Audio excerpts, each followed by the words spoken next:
এই নারীদের নিয়ে কোনো একটি দল উল্টো কিভাবে তাদেরকে ঘরে বন্দী করা যায় সে বিষয়ে পরিকল্পনা রয়েছে। তাদের নিজস্ব একটা রুটম্যাপ রয়েছে। আমরা একটা নিজস্ব পরিকল্পনা আপনাদেরকে দেব।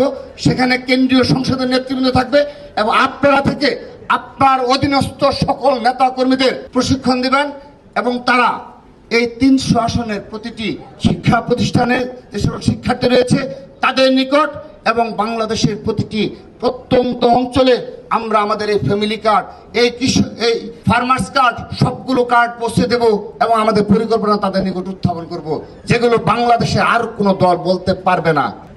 মোট জনসংখ্যার অর্ধেক নারী, কিন্তু আপনারা দেখবেন এই নারীদের নিয়ে কোনো একটি দল উল্টো কিভাবে তাদেরকে ঘরে বন্দী করা যায় সে বিষয়ে পরিকল্পনা রয়েছে, কিন্তু তাদেরকে কর্মসংস্থানে এবং সত্যিকারে মর্যাদা করা যায় এটির একমাত্র অপশন রয়েছে বিএনপি। আমরা তা ঘরে ঘরে তাদের নিকট পৌঁছে দেব। আমরা জানিয়ে দেব শুধুমাত্র বিএনপি আপনাদের নিয়ে পরিকল্পনা রয়েছে এবং সেগুলো অবশ্যই বাস্তবায়ন করবো ইনশাআল্লাহ।